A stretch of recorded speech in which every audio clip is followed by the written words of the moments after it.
Hi, I'm Katrina Conroy, British Columbia's Minister of Forests, Lands, Natural Resource Operations and Rural Development. 2017 was a devastating wildfire season, one of the worst in our history. That's why I'm so pleased to share this video. It features important work being done in partnership with the Chilcotin people and the Forest Enhancement Society of BC. Drone technology is being used to plant trees, rehabilitating the Chilcotin Plateau, sometimes in dangerous and challenging terrain. The technology makes seeding faster, more precise, and more likely to succeed, healing the land faster. The lessons learned here could be used to help many other areas of the province hit by wildfire as we rehabilitate our forests to help battle the impacts of climate change and ensure we have forests for generations to come.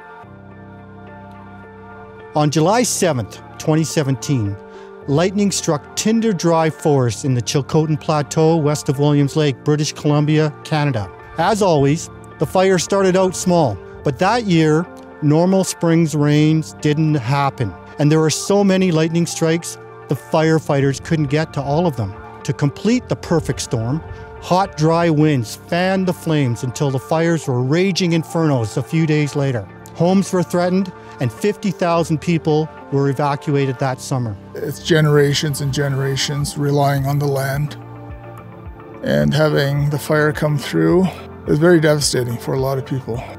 The forests today need help, and the fires we're experiencing are severe. The opportunity came up that we can group up with different agencies to establish something that could potentially enhance our whole area, our whole territory. Forest Enhancement Society is an independent, autonomous granting organization. We provide funds to people who have ideas for good projects. We have over $29 million of funding that has been directed towards Central Chilcotin Rehabilitation. They're our second largest recipient of funds. They're a fantastic group of people. They're working with the Indigenous leadership, First Nation leadership, and they're doing rehabilitation work primarily on their landscape. CCR connected with Drone Seed through their website just as a feeler to see if there was something there. And within conversations over the last 12 to 14 months, we developed a project that we thought was worth trying. You know, we're doing this important work through CCR, rehabilitating forest stands that have been devastated by wildfire. This is the next level, is utilizing drones in forest rehabilitation, seeding. We were reached out to by CCR, and there had been a disturbance in 2017, 2018, a wildfire, significant proportions, really impacted a lot of communities. And so strong desire on the part of all parties involved to be able to have tools that were better, that were able to reforest faster, another tool in the toolbox. We're here to try and figure out other ways to reforest so we can do it more rapidly with better success. It's potentially some new innovative ways to reforest our burnt forest in British Columbia. There's danger trees, there's steep slopes, there's places logging equipment can't get to that you can't salvage. There's places you can't send tree planters into. With the seeding, we can go to these areas and replant trees without the fear of anybody getting hurt. We provide safety, drones being able to fly, manage steep inclines, avoid danger trees, manage difficult terrain like swamps. They also bring speed. I'm most looking forward to seeing this technology expand and be usable on a bigger scale. This is just another way to improve and help the forest regenerate as fast as possible.